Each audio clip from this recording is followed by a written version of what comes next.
సంగారెడ్డి వర్షాధారిత పథకంతో రైతులు సమగ్ర వ్యవసాయ పద్ధతులు అవలంబించి అధిక దిగుబడులు ఆదాయం సాధించాలని జిల్లా కలెక్టర్ ప్రావీణ్య సూచించారు. గుమ్మెడిదల మండలం నల్లవెల్లి గ్రామంలో అమలవుతున్న వర్షాధారిత అభివృద్ధి పథకాన్ని జిల్లా కలెక్టర్ పి ప్రావీణ్య మంగళవారం పరిశీలించి రైతులకు అందిస్తున్న ఆధునిక పరికరాలు, రాయితీల వినియోగాన్ని క్షేత్రస్థాయిలో సమీక్షించారు. ఈ సందర్భంగా రైతు కూర్మా కొమరయ్య కూరగాయల పొలాన్ని పరిశీలించి పథకం కింద అందించిన వ్యవసాయ పరికరాల వినియోగాన్ని క్షేత్రస్థాయిలో పరిశీలించారు. ఈ పథకం ద్వారా రైతులు పొందుతున్న లాభాలను కలెక్టర్ స్వయంగా అడిగి తెలుసుకున్నారు. ఈ సందర్భంగా కలెక్టర్ మాట్లాడుతూ ఆధునిక వ్యవసాయ పద్ధతులను అనుసరించడం ద్వారా అధిక దిగుబడులు, ఆదాయాన్ని పెంచుకోవచ్చని సూచించారు.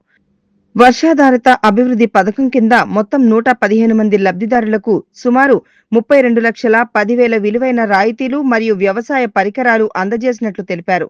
ఇందులో ప్లాస్టిక్ క్రేట్లు, వర్మీ బెడ్స్, తేనెటీగల పెంపకాల బాక్సులు వంటి పరికరాలు ఉన్నాయని తెలిపారు. రైతులు సమగ్ర వ్యవసాయ పద్ధతులను అవలంబిస్తూ అధిక లాభాలను సాధించాలని కలెక్టర్ సూచించారు. అలాగే రైతు ఉత్పత్తిదారుల సంఘాలు ఏర్పాటు చేసుకుని సమిష్టిగా పంటల విక్రయం చేయడంతో పాటు విలువ ఆధారిత ఉత్పత్తులను మార్కెటింగ్ చేయాలని సూచించారు. ప్రభుత్వ పథకాలను సమీకృతంగా వినియోగించుకుంటే రైతులకు మరింత ప్రయోజనం చేకూరుతుందని కలెక్టర్ తెలిపారు. ఈ కార్యక్రమంలో జిల్లా ఉద్యాన అధికారి పి సోమేశ్వరరావు, మండల ప్రజాపరిషత్ అభివృద్ధి అధికారి ఉషారాణి, మండల రెవెన్యూ అధికారి పరమేశ్వర్, ఉద్యాన అధికారులు మౌనిక, అనూష, వ్యవసాయ అధికారి హెచ్ఈఓలు విఠల్, స్వామి, ఏఈ హౌసింగ్, సర్పంచ్ రాణి, సురేష్, గ్రామ రైతులు పాల్గొన్నారు.